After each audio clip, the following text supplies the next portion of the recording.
जी हाँ, आज की वीडियो में आपको शेर ड्रामे की मुकम्मल कहानी बताएंगे। जैसे ही रिदा का बाप शाहजमान को अपने कदमों में बैठे देखता है तो उसका दिल पिघल जाता है। वो शाहजमान को कहता है कि अगर आप मेरी बेटी को इतनी मोहब्बत से अपने घर ले जाना चाहते हैं तो मैं इससे इनकार नहीं करूँगा। मुझे अपनी बेटी रिदा के लिए आपका बेटा शेर बहुत ज़्यादा पसंद आया है। जैसे ही शाहजमान ये सुनता है तो उसकी खुशी की तो इंतहा ही नहीं रहती। वो जाते हुए रिदा का मुस्कुराता हुआ चेहरा देखता है और उसको अपने दिल में उतार लेता है। शेर रिदा को कहता है कि बहुत जल्द मैं आपकी बारात लेकर आऊँगा। रिदा शाहजमान को देखकर अंदर चली जाती है। आखिरकार वो दिन आ ही जाता है जब शाहजमान की शादी रिदा से की जानी थी। नई माँ अपने बेटे को दुल्हा बना देखकर बहुत ही ज्यादा खुश होती है। वो अपने बेटे को अपने गले से लगाती है और कहती है कि शेर, आज मुझे तुम पर बहुत ज्यादा प्यार आ रहा है। मेरा दिल कर रहा है कि इस दुनिया की सारी खुशियाँ लाकर तुम्हारे कदमों में रख दूं। इस पर शेर कहता है कि अम्मा, ये सब कुछ आप ही की बदौलत है। अगर आप मुझे बाहर के मुल्क ना भेजती तो आज मैं भी इन लोगों की तरह कत्लो गारत कर रहा होता। लेकिन शेर को इस बात का अंदाजा ही नहीं था कि इसका चचा फखर जमान और फहद इसके कत्ल का मंसूबा बना चुके हैं।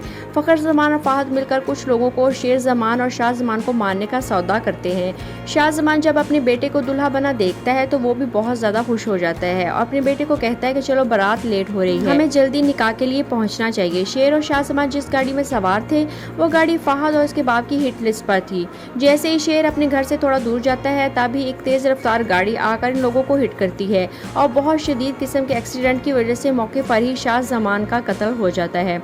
इन दोनों को फौरन हॉस्पिटल ले जाया जाता है। तभी डॉक्टर्स बताते हैं कि शाह जमान का इंतकाल हो चुका है, लेकिन शेर जमान को बहुत ज़्यादा चोटें आई। फहद और फखर जमान का मकसद पूरा हो गया। वो पूरी जायदाद पर कब्जा करना चाहते थे और यूं शाह जमान के बनने के बाद सारा कुछ शेर के पास आ गया और अब वक्त था शेर को रास्ते से हटाने का। सर पर चोटें आने की वजह से शेर कोमे में चला गया था और फहद इसी मौके का फायदा उठाकर सबको यही बताता है कि शेर तो पागल हो चुका है और शेर जमान को मेंटल हॉस्पिटल दाखिल करवा दिया जाता है, जहाँ पर शेर जमान सबको यही कहता है कि मैं पागल नहीं हूँ, मुझे मेरे घर वालों ने जानबूझकर यहाँ पर दाखिल करवा दिया है। लेकिन कोई भी इसकी बात का यकीन नहीं करता। वो सब यही कहते हैं कि एक पागल खुद को कभी भी पागल नहीं कहता। इत्तेफाक से इसी हॉस्पिटल में फजर काम कर रही थी।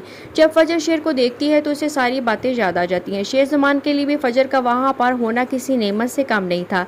शेर समझ जाता है कि फजर ही है जो उसकी मदद कर सकती है और फिर यहाँ से फजर और शेर जमान की लव स्टोरी का आगाज़ हो जाता है और फजर ही शेर जमान की मदद करती है। तो आपको इस ड्रामे की स्टोरी कैसी लगी और दानिश और सारा खान की जोड़ी कैसी लगी, कमेंट में अपनी राय ज़रूर दीजिएगा।